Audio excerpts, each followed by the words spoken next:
Ele disse aquilo com a mesma naturalidade de quem comenta a previsão do tempo. Sem raiva, sem hesitação, quase sem emoção, como se a frase não carregasse peso nenhum, como se não tivesse a força de arrancar um fio inteiro da minha vida com um único puxão. A passagem dele é só de ida, meu filho disse, e depois riu com aquela risada curta, seca, que ele sempre dava quando estava tentando parecer confiante na frente de alguém. A voz dele vinha da cozinha, atravessando a porta entreaberta da sala, e eu estava parado no corredor, com a mala pronta na mão, adiantado meia hora antes do combinado, porque sempre aprendi que chegar cedo era sinal de respeito. Ele não sabia que eu tinha voltado para casa para buscar o casaco que havia esquecido. Ele achava que eu estava no caminho do porto, empolgado com o cruzeiro que ele carinhosamente tinha me dado. E talvez eu estivesse mesmo empolgado ontem, quando ainda acreditava na história do presente, quando ainda achava que ele queria que eu descansasse, que respirasse, que aproveitasse um pouco do que a vida tinha sobrado para mim depois que a solidão começou a ocupar a casa inteira. Mas hoje, parado naquele corredor, ouvindo a voz dele e a da esposa conversando baixinho na cozinha, percebi que não era descanso, não era mimo, não era carinho. Era alívio, alívio para eles, peso para mim. Ela perguntou algo como: "Você tem certeza que isso vai funcionar?" E ele respondeu com uma segurança que eu não reconheci, porque não era a segurança de um filho. Era a de um homem que já tinha tomado uma decisão definitiva sobre outro ser humano. Claro que vai. Ele embarca hoje, e quando ele estiver no mar, já vai estar tudo resolvido. Ele não volta. Não tem como voltar. A passagem não permite retorno. Não tem hospedagem no porto brasileiro. Tudo é internacional. Ele nem sabe disso. Eu segurei a maçaneta com tanta força que senti o metal latejar sob minha palma, como se o objeto tivesse vida própria e pulsasse junto do meu coração. A frase ecoava na minha cabeça com a precisão de um machado, acertando sempre o mesmo ponto. Ele não volta. Não disse nada, nem tossi, nem respirei mais alto. Foi como se o ar tivesse parado ao meu redor. Não tiveram pudor, não tiveram culpa, não tiveram sequer o cuidado de verificar se eu estava por perto. Era como se eu já estivesse morto, como se eu não existisse mais, como se eu fosse apenas um incômodo que precisava ser deslocado, removido, empurrado para fora da casa, da rotina, da vida deles. Meu filho continuou falando, explicando que já tinha acertado tudo com o gerente do banco, que precisava que eu estivesse indisponível por alguns dias para finalizar alguns documentos, que era só uma questão de tempo. Ele disse isso como se eu fosse um problema administrativo, como se eu fosse um atraso, como se tudo o que eu fiz ao longo da vida, cada salário entregue, cada noite mal dormida, cada risco assumido para garantir que ele e a irmã tivessem o que eu nunca tive, fosse nada além de um investimento barato, fácil de descartar. Eu me afastei 2 passos devagar, tomando cuidado para o piso de madeira não ranger. O casaco estava sobre a cadeira da sala, mas naquele momento eu nem lembrava mais do frio ou do vento no porto. Só conseguia pensar no som do meu próprio nome dito de forma tão casual, em uma frase que decidia meu destino, sem que eu tivesse qualquer participação. Peguei o casaco com cuidado, dobrado sobre o braço, e caminhei até a porta da rua como se estivesse atravessando um campo minado. A mala parecia mais pesada que antes, não pelos poucos itens dentro dela, mas pelo peso da compreensão que finalmente se instalava, imensa, fria, inevitável. Quando cheguei à porta, ouvi meu filho dizer a frase que selou tudo. É melhor assim. Ele não atrapalha, ele não interfere, ele não vê. A esposa concordou com um sussurro satisfeito, perfumado de alívio. Saí sem olhar para trás, sem fazer barulho, sem fechar a porta com força.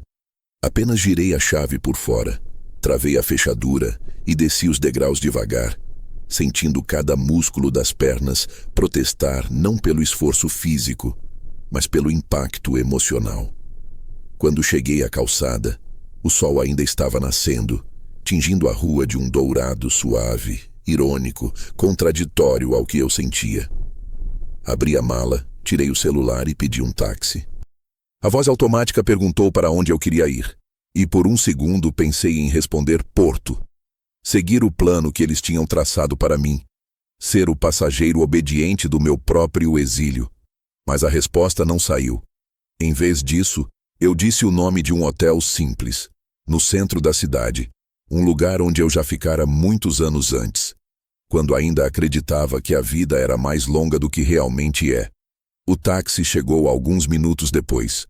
O motorista abriu o porta-malas para mim, mas eu mesmo coloquei a mala lá dentro, como se estivesse carregando não roupas, mas restos de uma vida que já não me pertencia. Quando me sentei no banco de trás, uma calma estranha me invadiu. Não era tristeza, não era raiva. Era algo mais profundo, mais antigo, talvez algo que sempre esteve ali, esperando o momento certo para despertar. Fechei os olhos e respirei fundo. O tipo de respiração que não resolve nada, mas organiza os pensamentos. E foi quando pensei, tudo bem, se é isso que você quer, vamos ver até onde isso vai. O carro começou a se mover e eu deixei a casa para trás, pequena no retrovisor, menor do que eu já a enxerguei um dia. O que meu filho não sabia, e essa era a única vantagem que eu tinha em toda essa história, é que eu nunca entreguei minha vida totalmente a ninguém.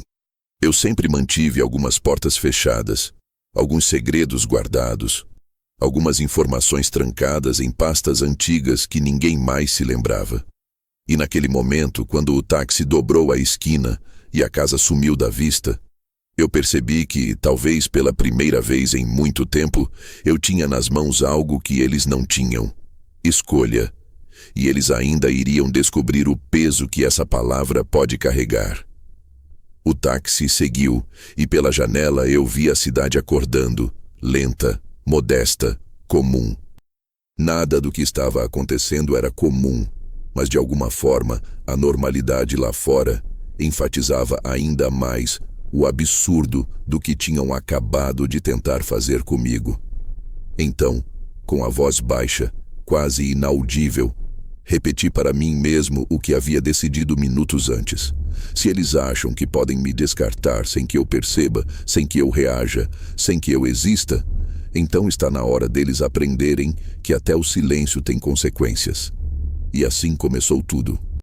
No caminho até o hotel, enquanto o táxi cortava a cidade ainda sonolenta, um daqueles silêncios que ninguém prepara a gente para enfrentar se instalou dentro de mim, pesado, firme, inevitável. E então a mente começou a puxar fios antigos, memórias que eu nem sabia que ainda estavam tão vivas, cenas que ressurgiam como se tivessem acontecido na véspera, não há décadas. Não sei se isso acontece com todo mundo quando é traído por alguém que criou com as próprias mãos, mas comigo foi assim. Cada lembrança vinha como uma martelada de lucidez, uma revelação tardia, um aviso de que talvez aquele momento no corredor, ouvindo meu filho planejar meu exílio, não tivesse sido a primeira queda, apenas a última. E à medida que o carro avançava, o passado também avançava comigo, invadindo cada canto do peito. Lembrei de quando ele tinha 8 anos e caiu da bicicleta, ralando o joelho até o osso aparecer. Ele não chorou. Só apertou os dentes como se já tivesse aprendido a engolir dor demais para a idade. E quando eu o levei ao posto de saúde, segurou minha mão com tanta força que senti meus dedos formigarem, como se ele tivesse medo de me perder ali, em meio a gente estranha e cheiro de antisséptico. Eu ficava repetindo que tudo ia ficar bem, que eu estava ali, que eu nunca, em hipótese alguma, deixaria ele sozinho. E naquele dia, enquanto ele dormia no banco de trás do carro no caminho de volta, percebi que minha vida tinha mudado por completo. Eu não vivia mais para mim, eu vivia para ele e para a irmã, para o futuro deles. O táxi passou por um viaduto e vi pela janela o prédio onde trabalhei por mais de 20 anos, aquele lugar que me consumiu pedacinho por pedacinho, hora por hora, para que meus filhos pudessem ter o que eu nunca tive. Lembrei das horas extras que eu fazia sem reclamar, dos finais de semana em que eu levava trabalho para casa, do cansaço acumulado que eu tratava com café fraco e silêncio porque a última coisa que eu queria era deixar que meus problemas contaminassem a infância deles. Sempre achei que blindar os filhos dos nossos próprios fracassos fosse a maior prova de amor. Agora eu não tinha tanta certeza. Quando ele fez 13 anos, quis um videogame caríssimo e mesmo sem condição nenhuma, eu vendi meu relógio. O único presente de valor que recebi do meu pai antes dele morrer, para comprar aquilo. Ele abriu o pacote como se fosse a maior conquista do mundo. Mas o que eu lembro mesmo foi a alegria nos olhos dele. Aquela alegria que justificava qualquer sacrifício.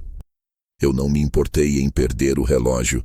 Naquela época, eu teria vendido a casa inteira se isso garantisse que meus filhos fossem felizes por mais uma tarde. O táxi virou em outra avenida, e a lembrança seguinte veio carregada de peso. Foi quando ele se casou. Ele estava tão nervoso que mal conseguia pôr a gravata. A mão tremia cada vez que tentava ajeitar o nó. Eu arrumei para ele com a mesma delicadeza com que ajeitava suas roupas quando ele era criança. Lembro de pensar que aquele momento era um marco, que ali eu estava entregando meu filho ao mundo, confiando que ele seria tratado com o mesmo cuidado que eu dediquei a vida inteira. E quando ele me abraçou antes de entrar na igreja, sussurrou no meu ouvido: "Obrigado por tudo, pai. Eu sou quem sou por sua causa." Eu quase chorei ali, mas engoli o choro como sempre fiz, porque pais aprendem cedo que a emoção precisa ser administrada, controlada, dosada, guardada em pedaços que ninguém mais vê. A lembrança seguinte doeu mais que as outras. O dia em que ele pediu dinheiro emprestado pela primeira vez. Ele tinha 30 e poucos anos, o casamento ainda relativamente recente, e disse que precisava de ajuda para ajustar algumas contas. Eu tinha o valor guardado para reformar meu próprio quarto, trocar o piso que estava levantando, arrumar a infiltração que sempre voltava no inverno, mas não hesitei. Entreguei a ele todo o dinheiro e ainda disse: "Não precisa devolver, filho. Só segue firme." Ele me abraçou, mas não foi o mesmo abraço dos tempos de escola. Era mais curto, mais protocolar. Eu não quis pensar demais naquilo, porque quem ama aprende a justificar comportamentos que não deveria justificar. O carro se aproximou do centro e, ao ver um prédio alto onde ficava uma antiga agência bancária, outra memória surgiu. O dia em que ele pediu para colocar meu nome como corresponsável de um financiamento, porque os juros ficariam melhores e seria só por pouco tempo.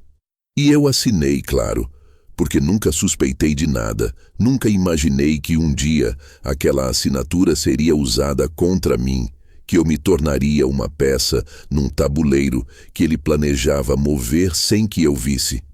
Naquele dia, ele saiu satisfeito, confiante, me deu um tapinha nas costas como se fosse ele o responsável por algo, e não eu. Hoje entendo. Ali já havia um início de distância, um sinal de que o menino que segurava minha mão no posto de saúde tinha desaparecido há muito tempo. O táxi parou no semáforo e a lembrança mais amarga de todas veio de repente. Quando minha esposa ficou doente, anos atrás, e eu precisei cuidar dela praticamente sozinho. Ele visitava às vezes, quando dava, quando lembrava, quando encaixava na agenda. Eu dizia a mim mesmo que era normal, que ele tinha a própria vida, que eu não podia exigir presença o tempo todo.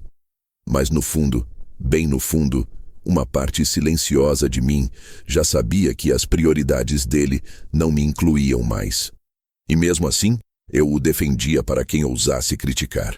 Dizia que ele trabalhava muito, que não queria incomodar, que era apenas o jeito dele. Agora, vendo tudo com distância, Percebo que aquele jeito sempre esteve mais perto da negligência do que do amor. O táxi virou na rua do hotel e eu já sentia a garganta apertada, não por emoção sentimental, mas por uma clareza tão forte que quase doía. A vida inteira eu me orgulhei de ter sido um bom pai. E talvez eu tenha sido mesmo. Talvez tenha dado mais do que podia, mais do que tinha, mais do que devia. Mas ninguém prepara um homem para a possibilidade de que, mesmo fazendo tudo certo, o fim pode ser esse: ser descartado por quem você criou. O motorista estacionou e me perguntou se eu precisava de ajuda com a mala. Disse que não. Peguei minha bagagem sozinho, agradeci, paguei a corrida e entrei no hotel com passos lentos, sentindo o peso das lembranças ainda encostado nas minhas costas. Enquanto preenchia a ficha de entrada, uma última memória surgiu. Pequena, discreta, quase esquecida. Meu filho tinha 5 anos, e numa noite de chuva, ele entrou no meu quarto chorando porque achou que um trovão ia derrubar a casa. Eu o coloquei para dormir ao meu lado, enrolei-o com o cobertor e disse: "Eu estou aqui. Nada vai te acontecer enquanto eu estiver aqui." Ele acreditou. Ele dormiu em paz. Agora, tantos anos depois, percebi que talvez eu tivesse cometido um erro enorme ao acreditar que ele jamais quebraria essa confiança. Recebi a chave do quarto, subi as escadas lentamente e, enquanto abria a porta do quarto simples que me acolheria por aquela noite, entendi que cada sacrifício que fiz por ele não era algo que eu me arrependia. Eu faria tudo de novo. Mas a diferença agora era clara. Eu não faria mais nada dali em diante. Não para ele. Não por ele. Não enquanto ele achasse que podia me mandar embora, como quem se livra de um móvel velho. Entrei no quarto, deixei a mala no chão, tirei o casaco e me sentei na beira da cama. E foi ali, sozinho, envolto pelas paredes silenciosas, que eu finalmente percebi. O passado estava cheio de coisas que eu dei. O futuro, pela primeira vez em muitos anos, seria feito de coisas que eu tiraria de volta. Passei a noite no hotel, mas não dormi de verdade. Apenas permaneci deitado, imóvel, escutando o zumbido constante do ar-condicionado e observando as sombras mudarem de forma na parede à medida que os carros passavam lá fora. A mente não desligava, não diminuía o ritmo, não oferecia sequer alguns minutos de esquecimento.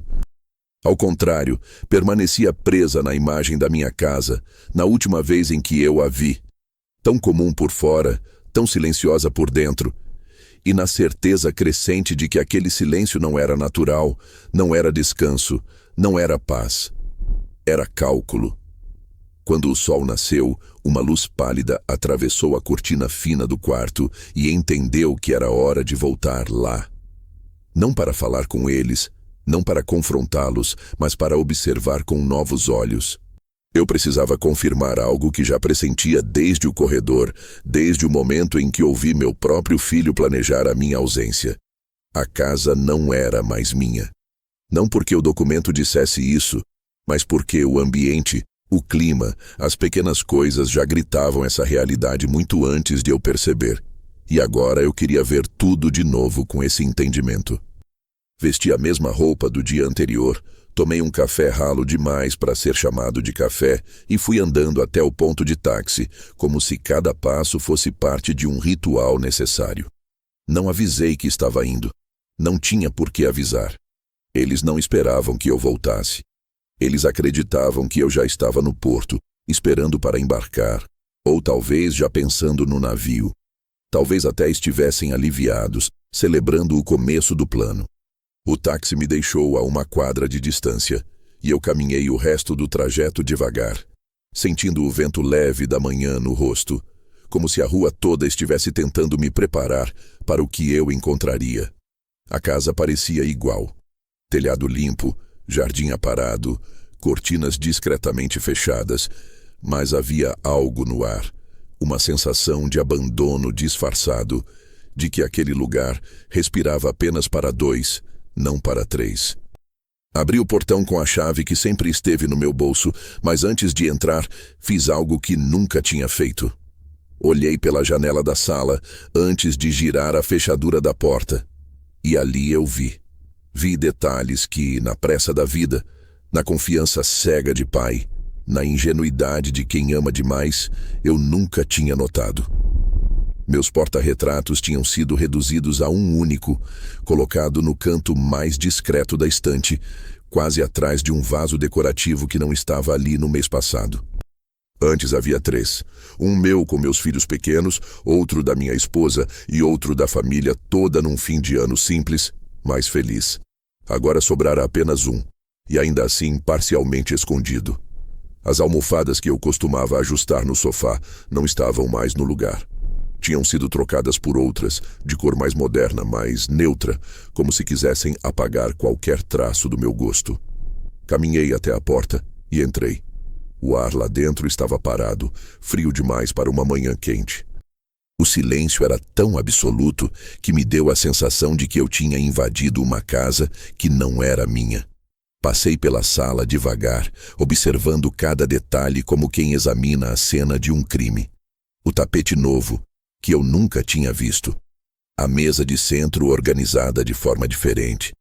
As revistas que eu costumava ler à noite tinham desaparecido completamente. Não estavam empilhadas ao lado da poltrona. Não estavam na estante. Não estavam em lugar nenhum. Fui até a cozinha e antes mesmo de acender a luz percebi que algo ali também tinha mudado. A gaveta onde eu sempre guardava meus talheres preferidos estava vazia. A chaleira elétrica que eu usava todas as manhãs tinha sido trocada por outra, mais nova, mais cara, mais impessoal. O porta-temperos que eu tinha organizado com paciência, com etiquetas alinhadas, estava completamente diferente, reorganizado por alguém que não tinha nenhum cuidado com o meu jeito de fazer as coisas. Não era descuido, era substituição. Era como se tudo que tivesse a minha marca tivesse sido apagado. Abri a geladeira por impulso e ali a sensação aumentou. Meus iogurtes que eu comprava toda semana não estavam mais lá. A marmita que eu tinha deixado para o jantar do dia seguinte também não. No lugar, pratos prontos que eu nunca vi e rótulos de produtos que eles nunca compraram quando eu estava por perto. Não era que eu estivesse sendo esquecido. Era pior. Eu estava sendo removido lentamente, apagado em silêncio, tornado irrelevante, sem criar conflitos, sem discussões, sem brigas, apenas empurrado para fora pelas bordas, como se minha presença tivesse se tornado incômoda demais para ser tolerada. Subi as escadas e percebi que o corredor estava mais vazio. O tapete que eu coloquei meses atrás não estava mais lá. A luz parecia mais fria. A decoração, que antes misturava memórias de todos, agora tinha apenas os gostos deles. No quarto de hóspedes, que antes era o meu espaço, precisei respirar fundo antes de acender a luz. A cama estava feita de um jeito perfeito, mas não com os lençóis que eu usava. O armário estava entreaberto, e ao empurrá-lo, percebi que metade do espaço estava sendo ocupado por sacolas de compras, roupas novas, objetos guardados, como se aquele cômodo estivesse em processo de transição para outro uso. Não era mais meu quarto. Era um depósito temporário. Um pré-quarto para algo que ainda iria acontecer. Ou que já estava acontecendo. Mexeram nos meus documentos.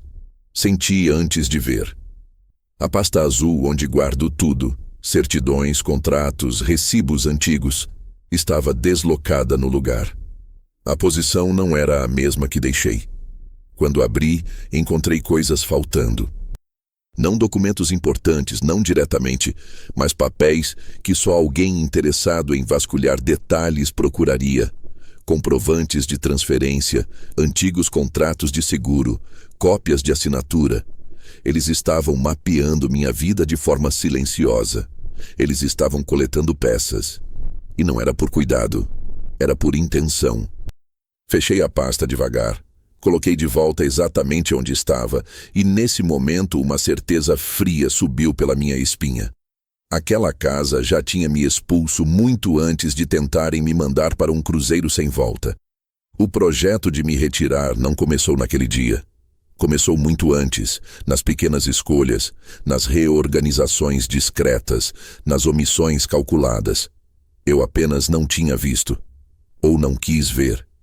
Talvez porque seja doloroso demais admitir que quem você ama planejou sua ausência bem antes de anunciar o golpe final. Havia marcas em tudo. A toalha do meu banheiro tinha sido retirada. A gaveta onde guardava minha colônia estava vazia. O chinelo que eu deixava ao lado da cama não estava mais lá. Nada desaparece sozinho. Nada muda sozinho. Só não percebi que estavam sinalizando que ali já não havia mais espaço para mim. Quando desci as escadas para ir embora, notei outra coisa. A porta da lavanderia estava trancada. Nunca esteve trancada antes. A chave não estava no gancho. Meu coração bateu mais forte, não por medo, mas por confirmação. Parecia que cada detalhe da casa gritava a mesma mensagem. Você está de passagem. Passei pela sala uma última vez. A luz entrava pela janela de forma dura, fria, cortante. Nada ali parecia meu. Nada ali lembrava minha presença. Era como entrar num cenário onde eu já tinha sido retirado da fotografia. Quando coloquei a mão na maçaneta da porta para ir embora, senti um tipo de calma tão firme quanto uma rocha. Não a calma da resignação, mas a da certeza. Porque uma casa pode expulsar um homem, mas um homem que já percebeu o que está acontecendo não sai de mãos vazias. E naquele dia, ao atravessar o portão pela última vez sem que ninguém percebesse, eu sabia que o próximo passo não seria emocional, mas calculado. Assim como eles já vinham calculando minha ausência fazia meses. Voltei ao hotel como quem retorna para dentro de si mesmo depois de ver algo que não deveria ter visto. Algo que muda a forma como o mundo se organiza na nossa cabeça. Algo que não dá mais para desver. Entrei no quarto silencioso. Fechei a porta devagar e me sentei na beira da cama com a sensação estranha de que depois daquela manhã, eu não pertencia mais a lugar nenhum. Como se estivesse suspenso entre a vida que achei que tinha e a realidade que finalmente se revelava, crua e inevitável. Mas naquele mesmo vazio, algo começou a crescer. Não ódio, não vingança, não impulsividade. Crescia aos poucos uma espécie de lucidez que só aparece quando um homem é empurrado para o limite. Foi ali, com as mãos apoiadas nos joelhos e o peso do silêncio me atravessando, que algo dentro de mim disse de maneira muito clara: agora é a sua vez de deixar de ser invisível. E essa frase, tão simples quanto perigosa, ativou um lado meu que ninguém conhecia. A verdade é que, por mais que meu filho achasse que podia me enviar para um cruzeiro sem volta, e por mais que ele acreditasse que eu era apenas um velho cansado, fácil de manipular, existia uma parte da minha vida que ele nunca soube, porque nunca se interessou, porque sempre assumiu que eu era previsível demais para esconder algo. Ele cresceu acreditando que eu era um livro aberto, mas isso nunca foi totalmente verdade. Havia capítulos que eu guardava só para mim. Por escolha, por prudência, por hábito. Ou talvez porque, no fundo, eu sempre soube que confiar tudo a uma única pessoa, filho ou não, era uma forma perigosa de existir. Levantei da cama, fui até a mala e tirei de dentro da parte interna, escondida sob o forro, uma pasta que carreguei comigo por mais de 10 anos, sem ninguém sequer suspeitar. Era uma pasta comum, dessas que se compra em qualquer papelaria, mas o conteúdo dentro dela não era comum. E não era recente. Abria com cuidado, espalhando os documentos sobre a cama, e ali, diante de mim, estava a parte da minha vida que ninguém conhecia, nem minha esposa, quando ainda era viva, nem meus irmãos, nem meus amigos. Eram coisas que guardei não por segredo, mas por estratégia, por saber desde cedo que vida nenhuma deve depender totalmente da boa vontade de terceiros. E olhando agora, parecia até que eu tinha preparado esse plano sem saber, como se uma parte silenciosa do meu instinto tivesse previsto que eu precisaria dessas cartas um dia. O primeiro documento era um contrato antigo, que me garantia a propriedade parcial da casa, mais do que meu filho imaginava. Aquilo por si só já seria suficiente para mudar muita coisa, mas não era só isso. Havia também um acordo formal que fiz anos atrás, quando ainda trabalhava na empresa onde passei a maior parte da vida. Naquela época, eu tinha direito a ações e cotas que, por pura desatenção da juventude do meu filho, ele nunca se interessou em entender. Ele achava que eu tinha sacado tudo, que eu tinha vendido minha parte quando me aposentei, que eu vivia apenas da aposentadoria comum. A verdade é que eu nunca toquei nessas cotas. Deixei tudo parado, rendendo, acumulando, criando uma sombra silenciosa de dinheiro que poderia ser ativada a qualquer momento. E agora, pela primeira vez, eu via nelas não uma reserva financeira, mas uma ferramenta. Ao lado do contrato, havia também uma carta, escrita à mão, pelo fundador da empresa. Ele já havia morrido há anos, mas aquela carta me nomeava como representante administrativo de um fundo interno, criado para garantir estabilidade aos funcionários mais antigos. Meu nome estava ali, como um peso que ninguém mais lembrava. O fundo ainda existia, e eu ainda podia autorizar movimentações específicas. Meu filho nem imaginava isso. Ele sempre acreditou que minha vida tinha sido simples, linear, sem camadas escondidas. Ele não fazia ideia de que eu tinha entrado no mundo adulto, aprendendo que o mais esperto nunca é quem fala mais, mas quem observa em silêncio e toma notas sem que ninguém perceba. Peguei também um envelope menor, fechado com um elástico. Dentro dele havia 3 chaves. Uma era da casa que hoje ele ocupava comigo, mas essa eu conhecia bem. As outras 2 eram de propriedades pequenas que herdei da minha mãe e nunca mencionei a ninguém porque, quando ela morreu, eu percebi que se contasse, seria pressionado a vender. Eram terrenos modestos, mas bem localizados, que valorizaram com o passar do tempo. Um deles estava alugado e o outro ficava vazio, mas só eu sabia disso. Meu filho nunca perguntou nada sobre minha vida antes dele crescer. Ele assumiu que tudo o que me definia girava em torno dele, e eu deixei que ele acreditasse nisso, por amor, por hábito, por não querer criar distâncias. Agora eu via que esse silêncio, que por tanto tempo achei que era uma forma de proteção, tinha virado a minha salvação. Ao reorganizar os papéis, encontrei também uma procuração antiga, não do meu filho, mas minha, feita por mim, guardada por mim. Ela me dava autonomia total para revogar qualquer autorização eventual que eu tivesse concedido sobre qualquer bem, investimento ou posse. Eu nunca precisei dela antes, mas tinha guardado porque sempre pensei que na velhice poderia depender de alguém para assinar por mim.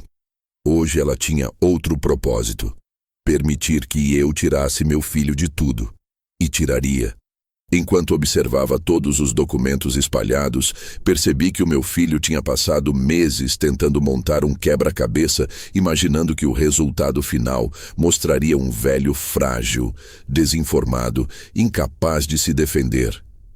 O que ele não sabia é que eu sempre joguei um jogo diferente, mais silencioso, mais discreto, mais lento.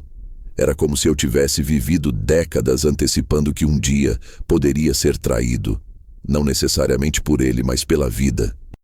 E agora, vendo tudo diante de mim, percebi que não havia sido tolo. Tinha sido prudente. Sentei-me novamente, respirando fundo, e entendi que meu filho achava que tinha dado o primeiro passo ao tentar me enviar longe. Ele acreditava que tinha começado o jogo quando me mandou ao cruzeiro, mas ele se enganou.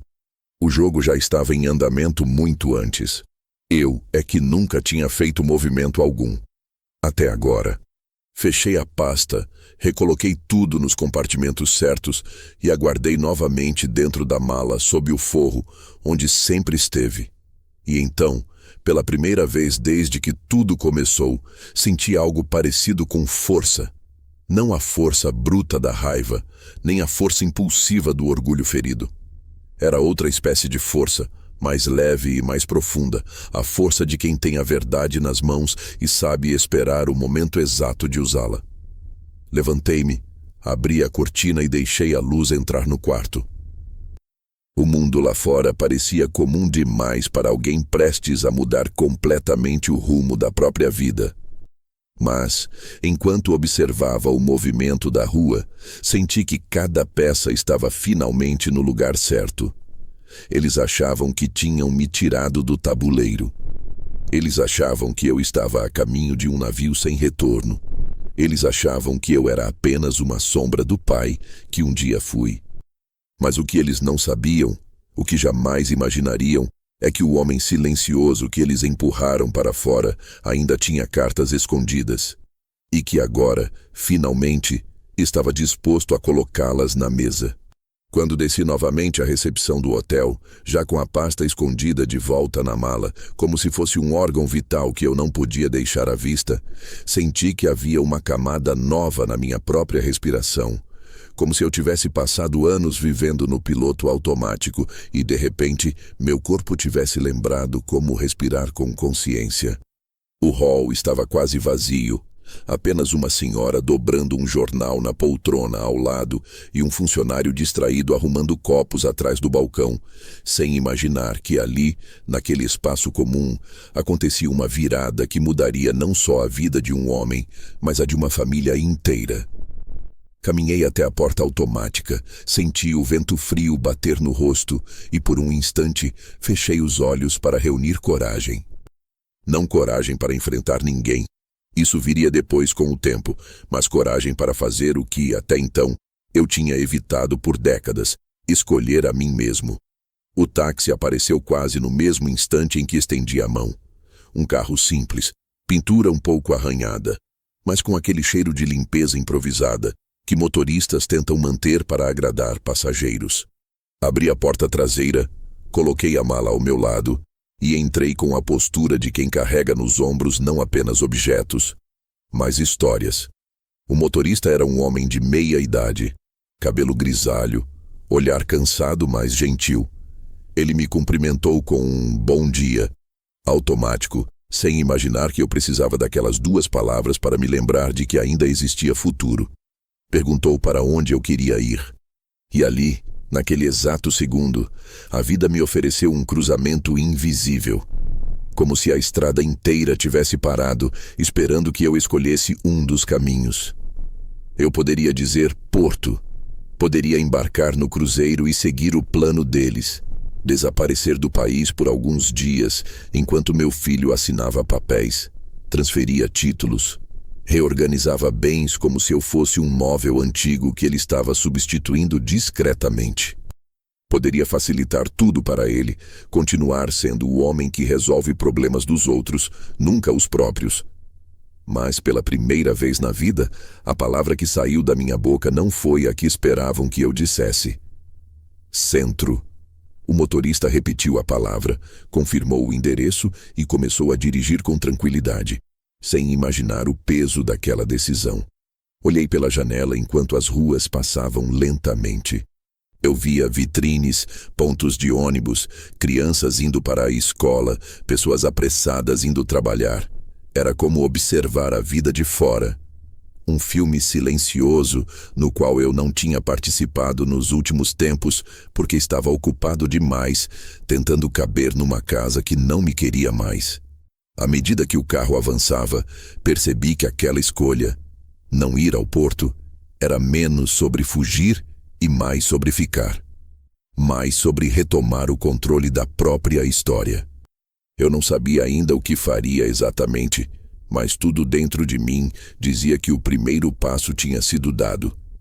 E quando um homem que passou a vida inteira cedendo finalmente dá o primeiro passo na direção de si mesmo, o mundo sente. Mantive a mala ao meu lado como se ela estivesse cheia de dinamite prestes a explodir. E de certa forma estava. Dentro dela havia anos de trabalho silencioso, documentos que eu nunca mencionei, contratos esquecidos pelos outros, mas jamais por mim. E agora eu entendia o valor daquilo como nunca antes. Meu filho acreditava que eu era um velho lento, distraído, emocionalmente dependente. Ele não podia estar mais enganado. O silêncio que ele confundiu com fraqueza sempre foi o meu armamento. Cresci numa geração em que homens não falavam muito, mas guardavam tudo. Dores, segredos, estratégias, no fundo do peito. E só tiravam quando realmente precisavam. E agora, eu precisava. O táxi atravessou um semáforo, e ali, olhando o reflexo do meu próprio rosto no vidro, percebi o quanto parecia mais velho naquele dia. Mas não o envelhecimento natural dos anos. Era o envelhecimento de quem finalmente enxerga a verdade sobre as pessoas que criou. Era como se tivesse vivido os últimos 5 anos numa espécie de neblina, acreditando em versões suavizadas da realidade, acreditando que amor incondicional também significava perdão infinito, acreditando que o pai que eu achava que era ainda existia para alguém além de mim. Mas naquele vidro, o rosto que eu via era de outro homem, um homem que não aceitava mais ser empurrado para um navio como se fosse um problema administrativo que precisa ser enviado ao mar. O taxista olhou pelo retrovisor e perguntou se eu estava bem. Não respondi de imediato. Ele insistiu com educação. Então eu disse que sim, apenas pensando alto demais. Ele sorriu pela metade, como quem entende que alguns passageiros carregam coisas pesadas demais para que um desconhecido tente aliviar. O carro seguiu, e eu pensei em quantas vezes nos últimos anos eu tinha ignorado pequenos sinais, pequenas mudanças, pequenas friezas que foram crescendo como rachaduras invisíveis nas paredes de uma casa antiga. Lembrei da forma como meu filho começou a falar mais seco comigo, como se minha presença fosse um lembrete inconveniente de algo que ele não queria enfrentar. Lembrei das conversas sussurradas com a esposa dele, dos olhares rápidos quando eu entrava na sala, dos jantares em que eu era tratado quase como um visitante que chegou sem avisar. Lembrei da primeira vez em que notei que minhas coisas estavam sempre sendo movidas de lugar, não por descuido, mas por intenção. Tudo fazia sentido agora. Eles vinham me retirando aos poucos, como quem vai apagando rastros antes de varrer a sala inteira. Eles só precisavam que eu saísse. A passagem só de ida era o último empurrão. E aquilo doía sim, mas também despertava algo poderoso.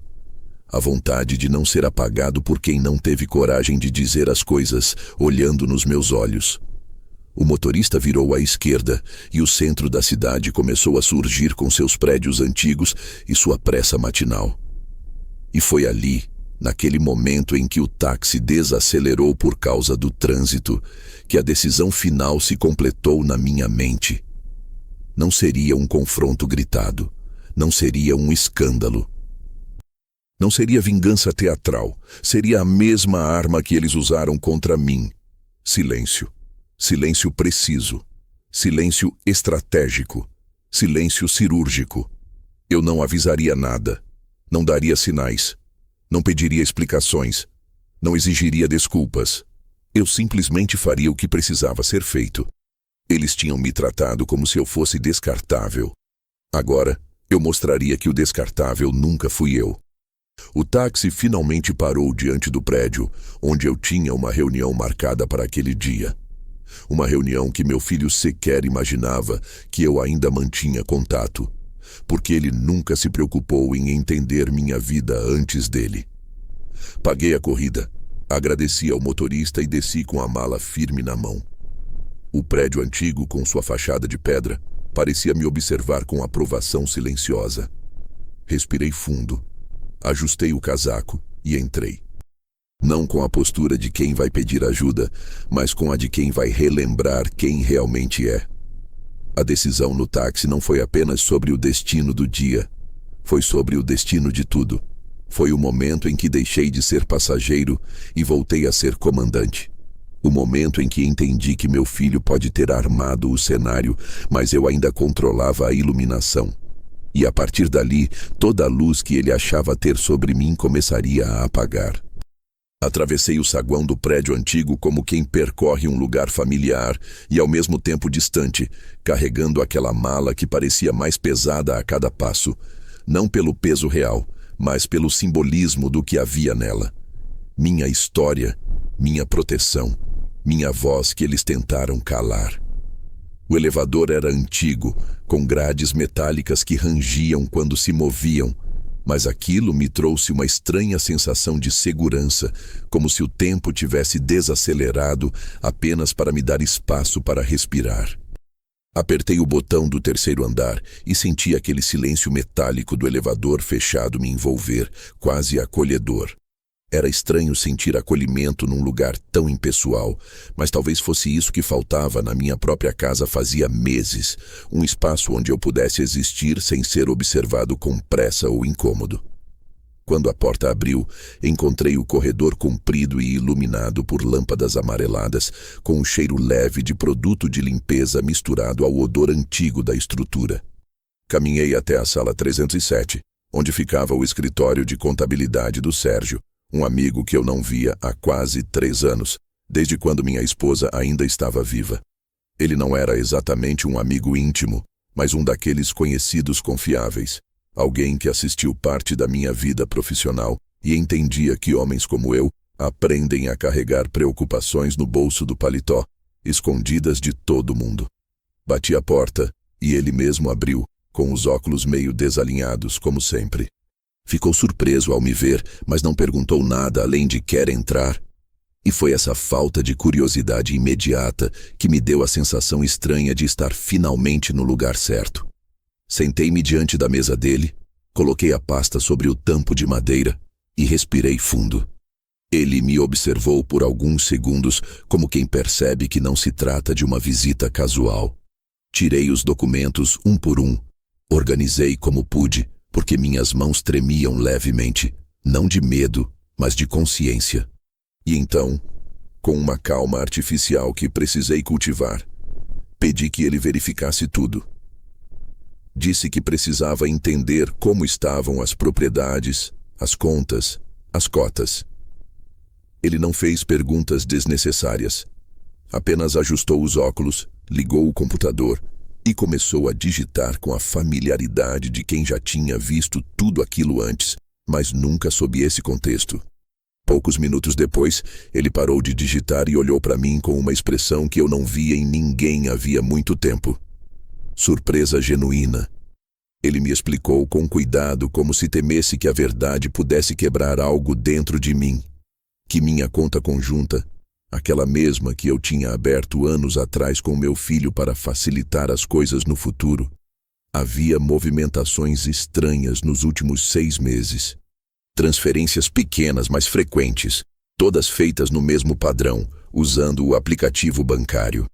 Pequenas demais para gerar suspeita do banco, mas grandes o suficiente para indicar intenção. Ele puxou o extrato, imprimiu e me entregou. Eu li cada linha como quem lê a própria autópsia. Não eram valores que quebrariam minha vida financeira, mas eram valores que denunciavam algo maior. Ele estava testando os limites. Estava sondando até onde conseguia ir sem que eu percebesse. Sérgio me olhou por cima dos óculos e perguntou se eu autorizava todas aquelas movimentações. Eu não precisei responder. O silêncio já era resposta suficiente. Mas aquilo era apenas a superfície. Ele abriu outra aba no computador e puxou o relatório das propriedades.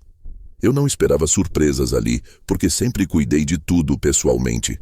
Só que, por precaução, decidi conferir.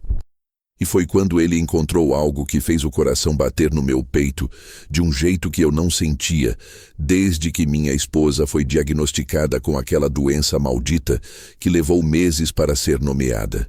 Ele me mostrou que havia sido aberto no mês anterior um pedido de avaliação da minha casa para possível renegociação de hipoteca. Só o fato de alguém ter solicitado aquilo já seria um absurdo, porque ninguém, além de mim, tinha autorização para esse tipo de consulta. Mas o que me gelou completamente foi o nome no pedido, o mesmo da minha nora. A assinatura digital era dela. Respirei fundo, tentando reorganizar os pensamentos, mas era como tentar arrumar livros numa estante durante um terremoto. Enquanto eu tentava processar, Sérgio continuou pesquisando, talvez percebendo que o melhor era continuar me dando fatos concretos, já que eu parecia desmoronar em silêncio. Ele puxou outra informação, um documento diferente. E quando virou a tela para mim, senti o chão por baixo dos meus pés oscilar. Havia um empréstimo aprovado no nome do meu filho, de valor alto, com garantia de bem. O bem listado. Minha casa. Minha casa. Não a casa dele. A minha. Porque por mais que ele morasse ali, metade dela era minha por direito. E legalmente mais do que isso. O empréstimo já tinha parcelas atrasadas. Muitas. E o banco já havia enviado as primeiras notificações. Notificações que, claro, nunca chegaram às minhas mãos. Eles as interceptaram. Talvez tivessem mudado o endereço de correspondência, talvez tivessem instruído alguém a não me entregar. Talvez simplesmente tivessem se adiantado, como quem esconde cartas de cobrança antes que o destinatário veja. Seja como for, estava claro. Enquanto sorria para mim na sala de jantar, enquanto comentava sobre como seria bom eu descansar uns dias, ele estava contraindo dívidas enormes, usando o que não lhe pertencia. E mais uma camada se somava a tudo. Meus documentos estavam sendo usados sem autorização. Sérgio encontrou indicações de tentativas de acesso ao meu fundo de investimentos, aquele mesmo que eu mantive em silêncio por anos como um abrigo. As tentativas tinham sido negadas porque exigiam a minha presença física, biometria, assinatura. Mas o simples fato de haver tentativas era prova de que eles estavam tentando mapear cada pedaço da minha vida financeira. A cada nova descoberta, a imagem do meu filho sentado à mesa, rindo com a esposa, parecia ganhar sombras mais escuras, traços que eu nunca quis enxergar. Ele não estava apenas tentando me afastar. Não era apenas um adulto cansado querendo privacidade. Era cálculo. Era estratégia. Era apropriação. Era, em palavra triste e direta, traição. Sérgio me entregou todos os papéis impressos, agrupados num envelope grosso, e disse que eu precisava agir rápido. Não no sentido de correr atrás deles, mas no sentido de me proteger.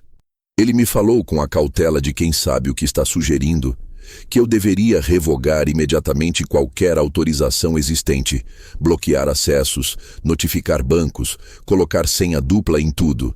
E talvez o mais importante, desligar emocionalmente antes de agir juridicamente. Saí da sala 307 com a mala em uma mão e o envelope grosso na outra. Desci as escadas ao invés do elevador, porque precisava sentir o peso dos passos para processar o que tinha acabado de descobrir. A cada degrau, a dor se misturava com uma espécie de clareza brutal. Eu não era apenas um pai enganado. Era um homem que tinha sido cuidadosamente empurrado para fora para que outros pudessem se apropriar do que demorou décadas para construir. Andei pela rua com o envelope preso ao peito, como se estivesse protegendo algo frágil, mesmo sabendo que o frágil ali não eram os papéis. Era eu. E enquanto caminhava, uma certeza se instalou. Não havia mais espaço para dúvidas, hesitações ou desculpas. O que eles tinham feito não era acidente, não era descuido, era um plano. Um plano que eles achavam que eu jamais perceberia. Mas agora eu sabia. E pela primeira vez, tinha nas mãos todas as peças para virar o jogo. Saí para a rua como se estivesse caminhando dentro de um aquário, com tudo distorcido pela camada de choque que ainda grudava na minha pele. As pessoas passavam, carros buzinavam, vendedores ambulantes anunciavam seus produtos, mas nada parecia realmente entrar nos meus ouvidos. A cidade se movia com pressa como sempre, mas eu andava devagar, segurando o envelope grosso que Sérgio havia preparado, sentindo o peso de cada folha ali dentro, como se fossem pequenos tijolos construindo algo novo dentro de mim. E talvez estivessem construindo mesmo, uma estrutura de certeza, de decisão, de fim. Em algum momento percebi que não fazia sentido vagar pela rua sem direção. E então entrei no primeiro café que encontrei aberto. Um lugar simples, meio vazio, com cheiro de pão fresco e mesas encostadas umas nas outras. Sentei no canto mais discreto, pedi um café preto e deixei a mala aos meus pés, enquanto colocava o envelope sobre a mesa. Olhei para ele como se estivesse olhando para um velho inimigo, não pelo que havia dentro, mas pelo que revelava sobre quem eu tinha sido e quem eles tinham se tornado. Respirei fundo, abri o envelope e comecei a rever tudo pela segunda vez. Agora não mais como alguém chocado, mas como alguém que começa a montar uma estratégia. Era curioso perceber como a dor, quando amadurece rápido demais, se transforma em ânimo. Não o ânimo agitado de quem quer vingança imediata, mas o ânimo lento, firme, silencioso de quem finalmente compreende que não há mais nada a salvar, a não ser a si mesmo. E naquele instante, a decisão que vinha se formando desde o táxi se solidificou de vez. Eu não avisaria nada, não confrontaria ninguém, não tentaria um diálogo, porque diálogo é o que existe antes da traição, não depois. E eles tinham atravessado essa linha. Agora, minha resposta seria do mesmo tecido das ações deles, silenciosa, fria, calculada. Peguei o celular, coloquei o café de lado e comecei a fazer ligações que eu não fazia havia anos. Liguei primeiro para o supervisor do meu banco, aquele mesmo que me via entrar toda terça-feira de manhã para atualizar meus extratos, quando eu ainda não sabia usar direito o aplicativo. Ele atendeu com a formalidade habitual, mas quando ouviu minha voz, ficou surpreso. Perguntou se eu precisava de algo específico. Eu disse que sim. Pedi que cancelasse imediatamente qualquer autorização vinculada ao nome do meu filho, que bloqueasse o acesso à conta conjunta, que separasse os saldos e me informasse sobre cada movimentação feita nos últimos 6 meses. Ele hesitou apenas o suficiente para indicar que sabia que algo grave estava acontecendo, mas não a ponto de fazer perguntas. Confirmou os procedimentos, pediu minha senha verbal e disse que me ligaria de volta em poucas horas. A ligação seguinte foi para o banco responsável pelo empréstimo em que minha casa tinha sido colocada como garantia. Falei com uma atendente que tentou seguir o protocolo até o momento em que percebi que ela evitava certas frases, como se estivesse pisando em vidro. Expliquei que nunca autorizei nada, que não reconhecia o uso do meu imóvel, que queria acessar o contrato, os documentos, as assinaturas. Ela respirou fundo e, mesmo tentando manter a neutralidade profissional, não conseguiu esconder a surpresa. Disse que as assinaturas estavam sob análise, porque já havia inconsistências apontadas pelo setor interno. Ou seja, eles já estavam desconfiando antes mesmo de eu saber. Aquilo me deu uma sensação inesperada de que eu não estava tão sozinho quanto parecia. Pedi que me enviassem tudo por e-mail e que congelassem qualquer ação referente àquele empréstimo até segunda ordem. Ela pediu apenas que eu confirmasse presencialmente em uma agência. Eu disse que iria no mesmo dia, mas o movimento mais importante ainda estava por vir. Liguei para o advogado que me ajudara anos atrás com um processo pequeno de herança. Um homem discreto, meticuloso, que nunca se impressionava com nada. Quando ele atendeu, sua voz tinha aquele tom linear, constante, de quem dorme bem porque conhece a natureza humana e já não se surpreende com o que as pessoas fazem. Expliquei apenas o necessário, que precisava revogar autorizações, reorganizar propriedades, colocar camadas de proteção sobre tudo. Ele me ouviu sem interromper, sem emitir opinião, sem se deixar afetar. Apenas anotava. E quando terminei de explicar, ele disse algo que eu não esperava ouvir. Você demorou para fazer isso. Essa frase, dita com naturalidade, me atingiu como uma verdade silenciosa que eu vinha evitando reconhecer. Talvez eu realmente tivesse demorado demais. Talvez tivesse insistido em uma imagem que já não existia. Quando desliguei, percebi que minhas mãos tremiam menos. Era como se eu estivesse recuperando, centímetro por centímetro, o controle que me tiraram sem que eu percebesse. Continuei fazendo ligações. para o corretor responsável pelos terrenos que herdei, para o gerente do fundo interno da empresa onde trabalhei, para a administradora do condomínio. Em todas as conversas eu repetia variações da mesma frase: revogue acessos, restrinja permissões, atualize dados, bloqueie qualquer uso em meu nome. E em todas aquelas vozes do outro lado da linha havia o mesmo tom, um misto de preocupação, surpresa e respeito. Ninguém ousou questionar minha decisão. Ninguém pediu justificativas. Era como se todos soubessem, de algum modo, que homens da minha idade não tomam medidas tão graves por capricho. Quando finalizei todas as ligações, fechei o envelope e voltei a encostá-lo no peito. O café ao meu lado já estava frio, esquecido. O mundo ao meu redor parecia voltar ao foco, como se aquele ritual de telefonemas tivesse me devolvido ao corpo que eu deixara no elevador do prédio. Levantei, agradeci à garçonete e saí para a rua novamente. O sol estava mais alto agora, iluminando a calçada com força, mas o que eu sentia por dentro não era luz, era precisão. Não havia mais dúvidas. Não havia mais medo. Não havia mais esperança de que as coisas voltassem a ser como eram. E eu percebia que isso, de certa forma, era libertador. Caminhei até a agência bancária indicada pela atendente e entrei no prédio com postura firme.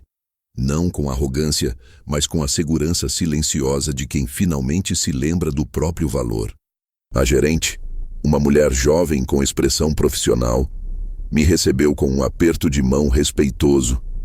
Ela já havia sido informada pela central. Me levou para uma sala reservada, ofereceu água e começou a abrir os arquivos no computador. Eu observava tudo sem me apressar, sem interromper, apenas acompanhando, como quem finalmente examina o dano completo depois que o incêndio já está apagado. Ela confirmou o que eu já sabia e acrescentou outras informações que eu ainda não tinha visto. Tentativas de solicitação de novos créditos, modificações de endereço, pedidos de cópias de documentos que eu não fizera. A cada nova revelação, minha expressão permanecia a mesma. Não havia mais espaço para surpresa. A dor já tinha feito o serviço dela. Agora eu era pura funcionalidade. Ao final, ela me entregou uma pasta física com tudo impresso, carimbado, reconhecido. Disse que qualquer ação futura dependeria exclusivamente de mim. Saí da agência com a sensação de que, pela primeira vez em meses, minhas mãos estavam sobre as próprias rédeas da vida. O resto da tarde passou como se eu estivesse costurando uma rede invisível de proteção ao meu redor. Cada ligação era um fio. Cada reunião era um nó. Cada documento atualizado era uma amarra nova, reforçando o fato de que meu filho, por mais que acreditasse no contrário, já não podia me mover como peça de um tabuleiro que ele imaginava controlar. Eu estava me blindando e, ao mesmo tempo, estava preparando o terreno para a queda inevitável dele. Uma queda que não viria de um empurrão meu, mas das próprias armadilhas que ele colocou tentando me eliminar. No fim do dia, voltei ao hotel. O quarto estava escuro, silencioso, exatamente como eu deixara. Fechei a porta, larguei a mala no chão e sentei na cama. Não chorei. Não me revoltei. Não falei nada. Apenas fiquei ali com o envelope no colo, entendendo que a guerra já tinha começado. Mas, diferentemente deles, eu lutaria como sempre vivi. Com precisão, com paciência, com silêncio. E quando o silêncio é usado por alguém que já não tem nada a perder, ele se torna uma arma cortante, afiada, inescapável. Eles achavam que tinham me enviado para longe. Eles achavam que tinham me tirado do jogo. Eles achavam que estavam no controle. Mas enquanto eles dormiam tranquilos naquela noite, eu estava aqui, sentado no escuro, traçando cada passo da resposta que receberiam. Não em gritos, não em brigas, mas em papéis, decisões e assinaturas. O tipo de resposta que não se desfaz. Voltei para o hotel naquela noite com a sensação de que cada decisão silenciosa tomada ao longo do dia havia alterado o eixo da minha vida de maneira definitiva, como se eu tivesse puxado um fio que segurava toda a estrutura do que meu filho acreditava controlar. Não liguei a televisão, não abri o jornal, não procurei distrações. Sentei no escuro, com as costas apoiadas na cabeceira da cama e o envelope grosso ao meu lado, ouvindo apenas o som do ar-condicionado vibrar como um lembrete constante da vida que pulsava lá fora, enquanto a minha passava por uma transformação interna, lenta e inevitável. Dormi pouco, quase nada, mas não por inquietação, por foco. Era como se o cérebro tivesse encontrado um caminho novo, uma trilha estreita entre o que fui e o que estava prestes a me tornar. Quando o dia seguinte amanheceu, senti-me estranho, quase renovado. O ressentimento ainda existia, claro, mas estava recuado, como uma sombra que perde força diante de uma luz maior. A luz da decisão. Um homem que finalmente decide que não será apagado tem uma força que não se explica, apenas se sente. Tomei um banho demorado, vesti a mesma roupa simples e desci para o café da manhã do hotel. As mesas estavam ocupadas por turistas com roupas leves e malas pequenas, animados com seus próprios planos de viagem. Ninguém fazia ideia de que eu, sentado sozinho naquela mesa perto da janela, estava prestes a virar de cabeça para baixo a vida de uma casa inteira. A mesma casa que tentaram usar para me enterrar em vida. Tomei meu café calmamente e abri o caderno que havia comprado no dia anterior. Uma tentativa de organizar, não os documentos, mas a mente. Escrevi em silêncio, palavra por palavra, cada etapa do que precisava acontecer. Um roteiro frio, factual, direto. E quando terminei, fechei o caderno como quem fecha um pacto. A primeira notificação foi enviada às 8h20 da manhã. Não por mim, mas pelos sistemas bancários que agora, sem qualquer autorização vinculada ao meu filho, finalmente tinham liberdade para agir conforme as regras. Um e-mail chegou diretamente para ele, informando que o acesso à conta conjunta havia sido bloqueado por medidas de proteção solicitadas pelo titular principal. Eu. A conta estava congelada. Qualquer movimentação anterior seria revisada. Qualquer tentativa de login exigiria minha presença física. Eu podia imaginar a expressão dele ao ler aquilo. Talvez incredulidade, talvez medo, talvez raiva. Mas não importava. Ele já não podia fazer nada. A segunda bomba estourou pouco depois. O banco responsável pelo empréstimo com garantia do meu imóvel enviou uma notificação para a casa, endereçada a ele e à esposa.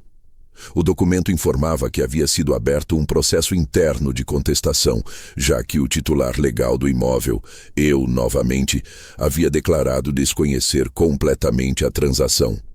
Era uma notificação dura, escrita em termos formais, que não deixam espaço para interpretação. Solicitação de assinatura fraudulenta. Revisão de cláusulas. Possível cancelamento forçado do empréstimo. Penalidades contratuais. Auditoria. A palavra fraude saltava das linhas como um animal pronto para morder. Eu não estava lá para ver, mas sabia que a carta chegaria pelas mãos de um motoboy uniformizado que chamaria pelo nome do meu filho e pediria uma assinatura de recebimento.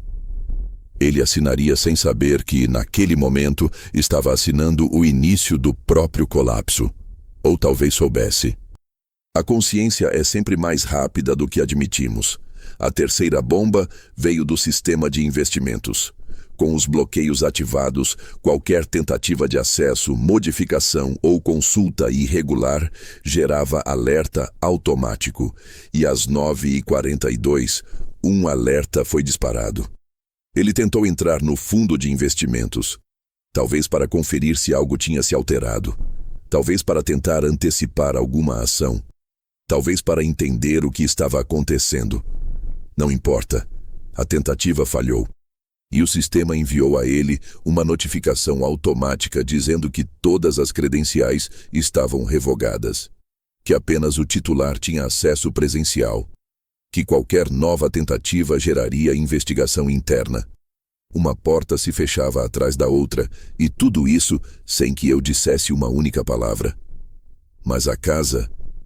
a casa seria o cenário mais brutal, porque tudo aconteceria ali, dentro das paredes que eles acreditavam dominar, sem saber que eu já havia retirado o chão sob os pés deles.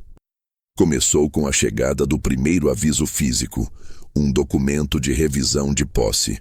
Nele, um funcionário do cartório informava que a titularidade da casa estava sendo analisada a pedido do coproprietário.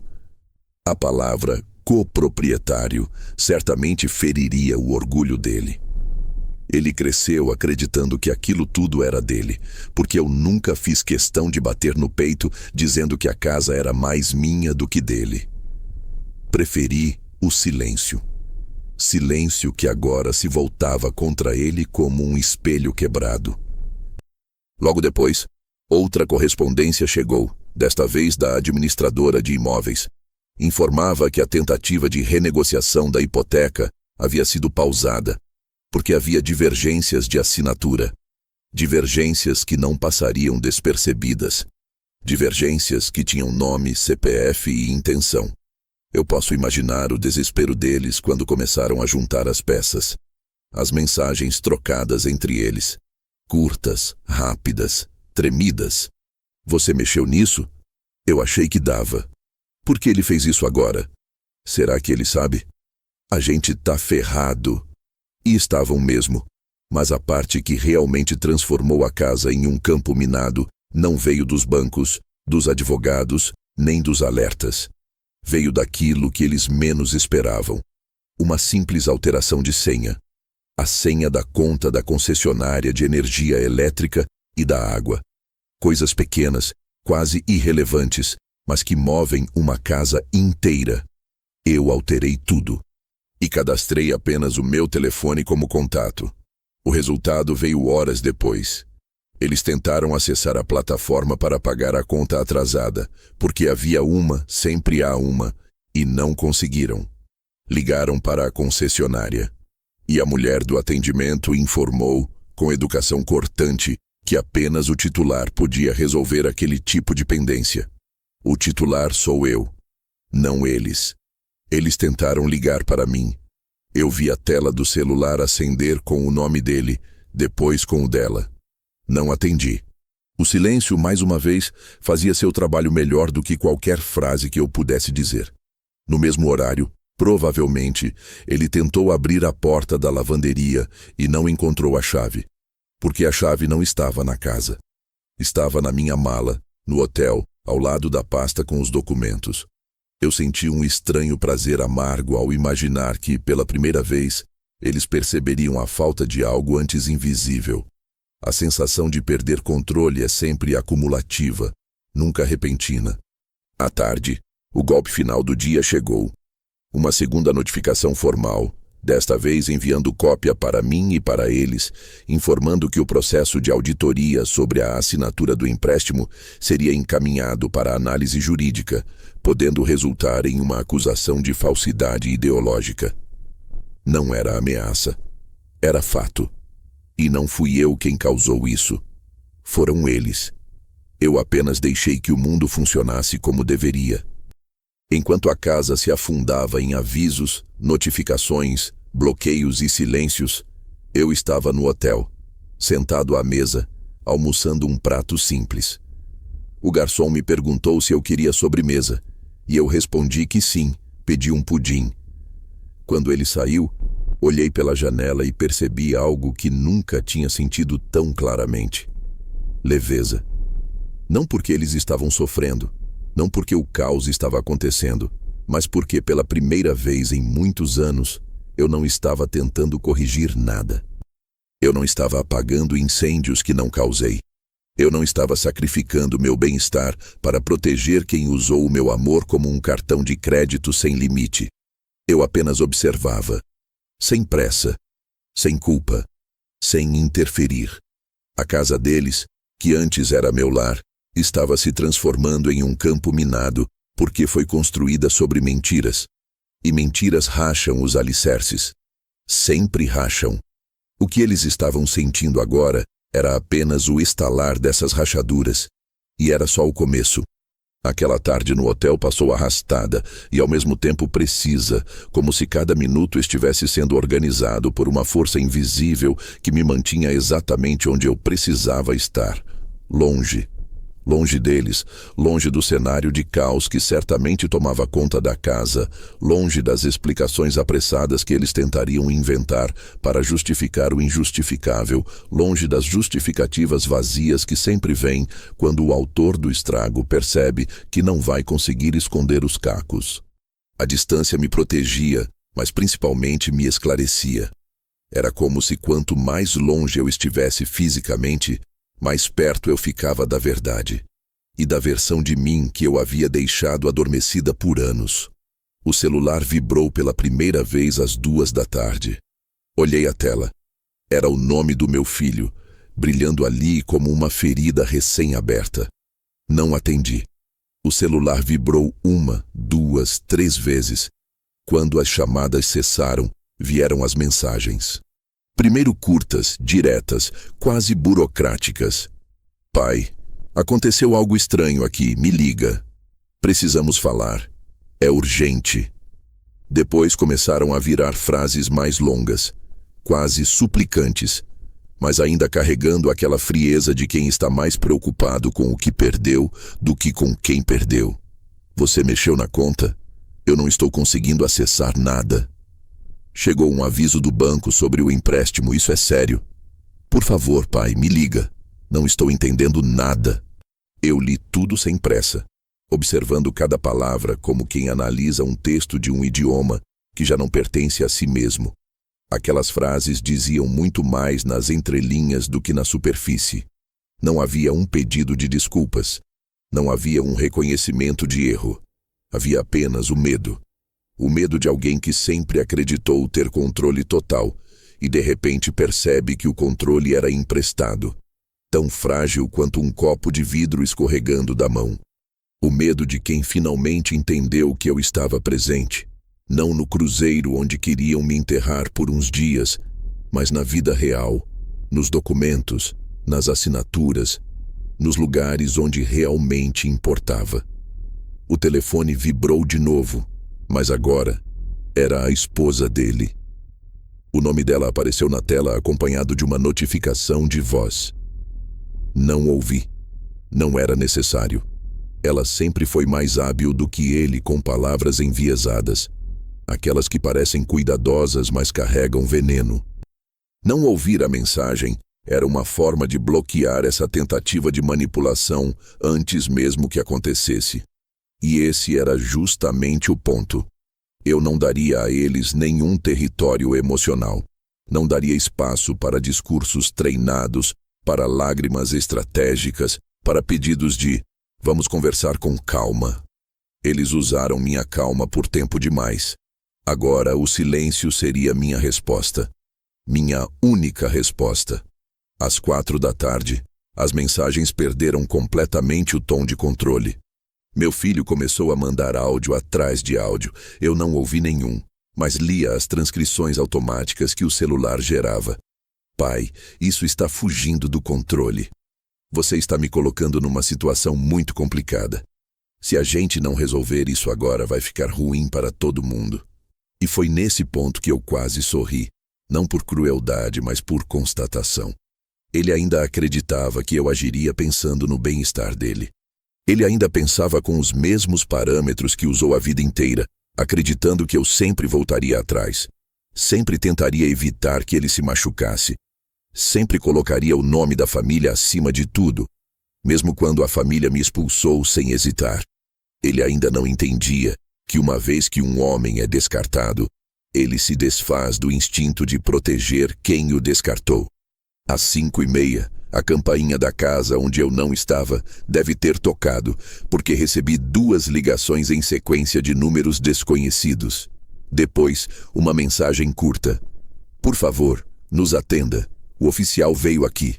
Eles não sabiam, mas aquela visita inesperada fazia parte do processo de auditoria.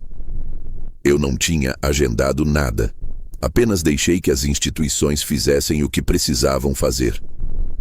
O que chega inesperado é sempre o que mais abala, especialmente quando se está escondendo algo. Eu imaginei a cena sem qualquer esforço. Meu filho abrindo a porta com a expressão tensa. A esposa ao fundo tentando parecer calma. O agente explicando a necessidade de verificar documentos, assinaturas, titularidades. Um processo formal, profissional, frio. Eles tentando manter a compostura. O oficial, indiferente ao drama interno. Aquela sala, a mesma sala que um dia foi minha, recebendo pela primeira vez uma verdade objetiva. Às 6 da tarde, outra mensagem dele, dessa vez mais longa, quase desesperada. Pai, a gente precisa conversar agora. Achei que você tinha viajado, não sabia que estava na cidade. Por que você não nos avisou? Por que você está fazendo isso? Fala comigo. Foi mal entendido. A gente resolve. A palavra resolve me atingiu com força. Era sempre assim.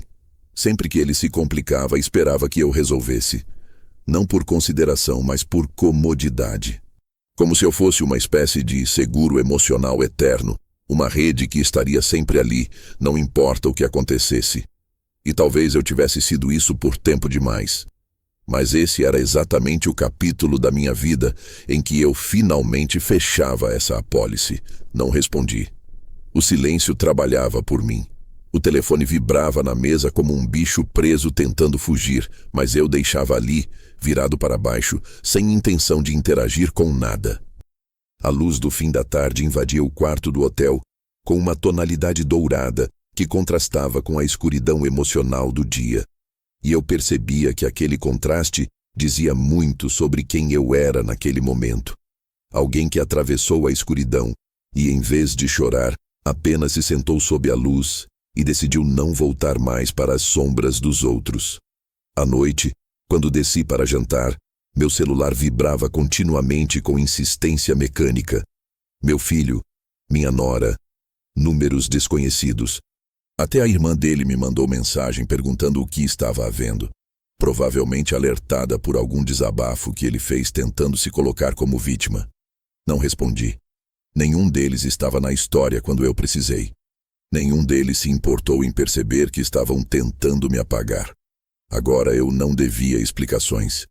A parte mais dolorosa, ou que deveria ser dolorosa, porque na prática já não doía tanto, veio às 9 da noite. Uma mensagem dele, curta, sem vírgulas. Pai, desculpa. A gente exagerou. Só me liga. Era tarde demais. Era a desculpa de quem tenta manter a porta aberta apenas para evitar que o vento entre, não porque realmente quer a presença de quem está do lado de fora. E eu sabia, sempre soube. O perdão fácil dele só aparece quando o medo surge. E medo não é arrependimento. O confronto que ele esperava que acontecesse, com gritos, acusações, explicações, nunca viria. Porque confronto exige interesse. E eu já não tinha interesse algum. A ausência de resposta era mais definitiva do que qualquer briga. A briga mantém vínculos. O silêncio os corta. Ele queria que eu aparecesse na casa para resolver. Queria me ver sentado à mesa, ouvindo justificativas, aceitando desculpas, dizendo que tudo ficaria bem, como sempre fiz. Mas isso jamais aconteceria. Eu nunca mais voltaria àquela casa.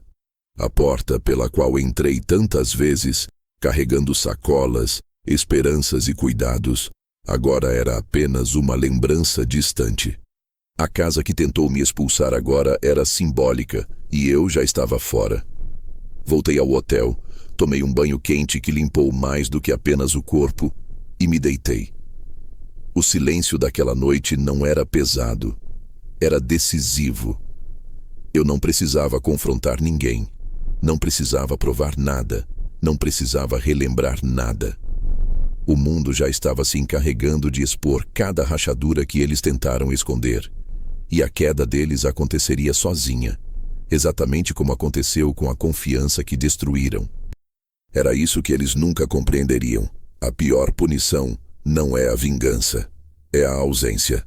A ausência é o único confronto que realmente encerra uma história. Acordei antes do sol naquele último dia, não porque o corpo estivesse cansado ou porque a mente exigisse movimento, mas porque algo dentro de mim, algo que eu não sabia nomear, parecia finalmente alinhado. Era como se uma engrenagem que passou anos rodando fora do eixo, rangendo, emperrando, reclamando silenciosamente, tivesse finalmente se encaixado no lugar correto. Senti uma calma que não vinha do fim da dor, mas da aceitação do caminho. Levantei devagar. Olhei o quarto simples do hotel e percebi que, pela primeira vez em muito tempo, aquele espaço limitado, sem fotografias, sem memórias, sem objetos antigos, me fazia sentir seguro. Porque era meu. Porque não era de mais ninguém. Porque não havia expectativa, cobrança ou manipulação ali dentro. Apenas eu e o ar que finalmente podia respirar como queria.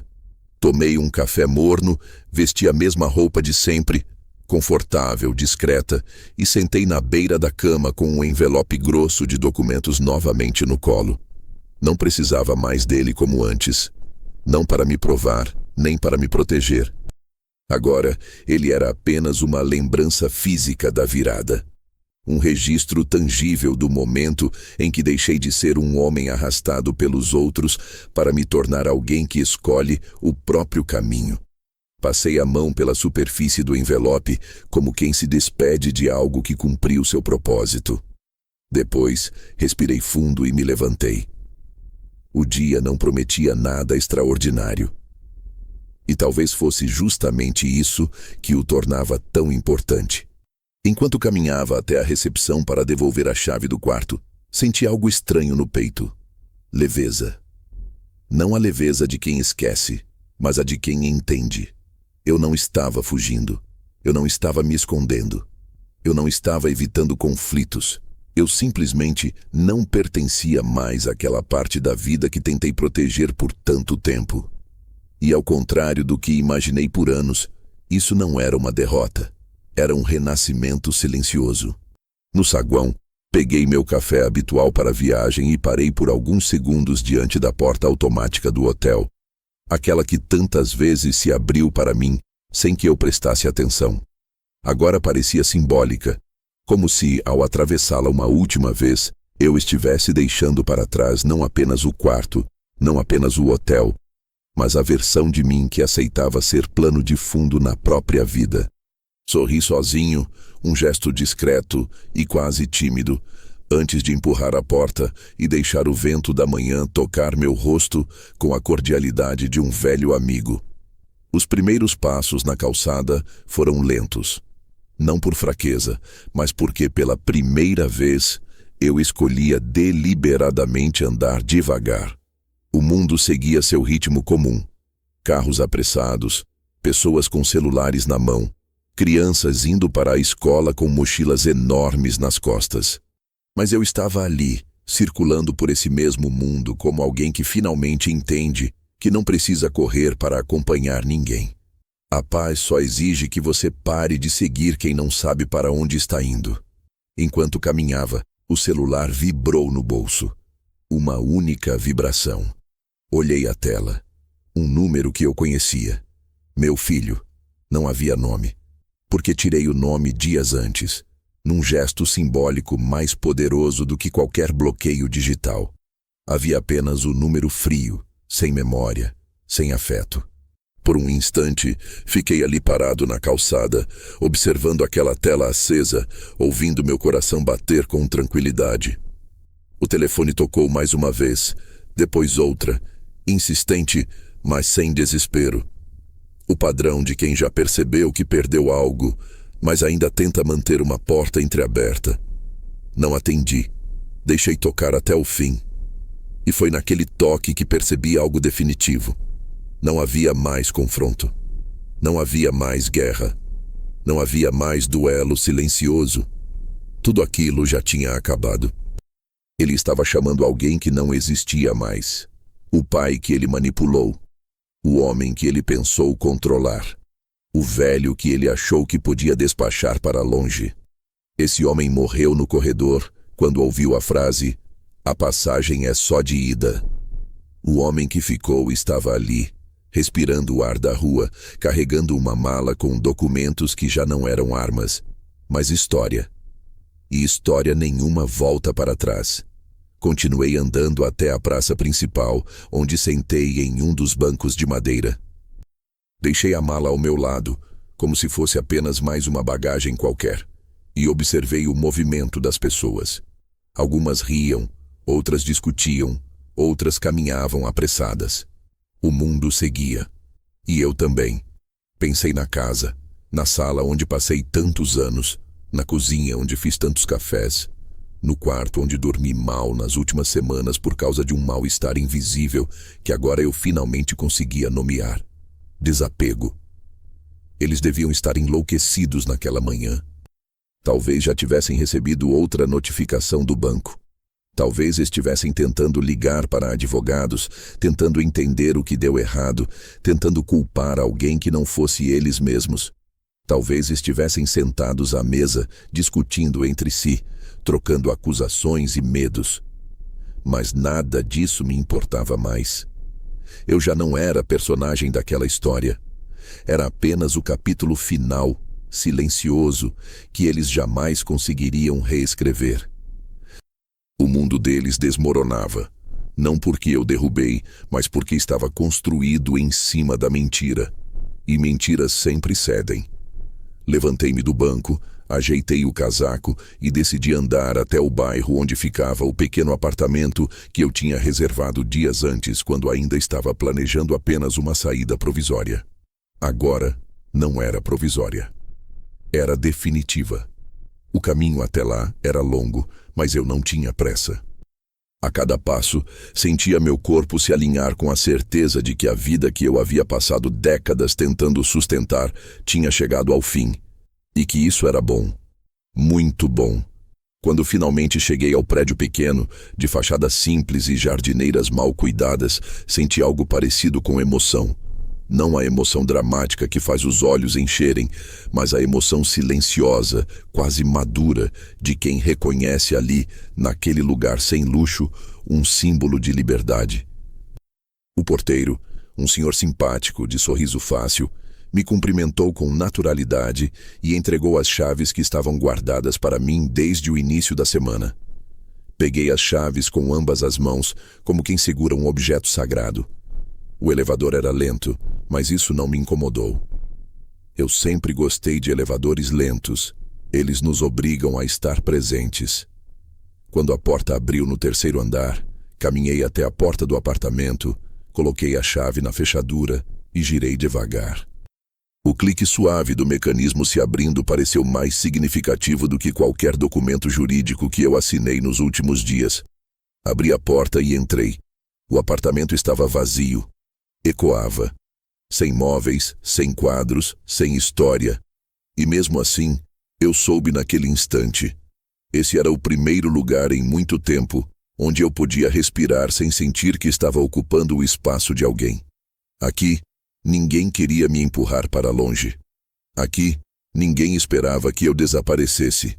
Aqui, eu existia.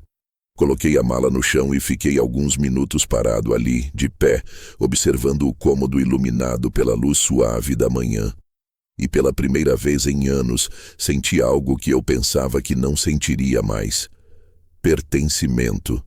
Não era a casa com o jardim. Não era o lar que um dia construí com minha esposa.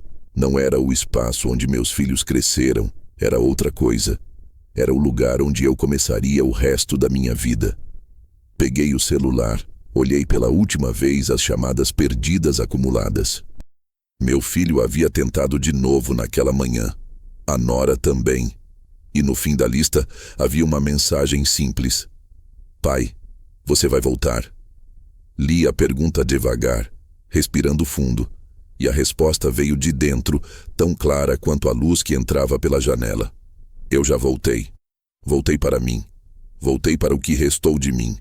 Voltei para a liberdade que eles tentaram me negar. Apaguei todas as mensagens. Todas. como quem limpa um armário velho que acumulava teias de manipulação por décadas. Fechei o celular, coloquei-o sobre a pia vazia e fui até a janela.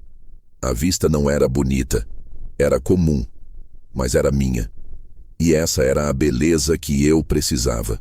Enquanto o vento entrava pela fresta, senti que a história finalmente encontrava seu ponto final. Não no caos que deixei para trás, mas na serenidade que escolhi pela frente.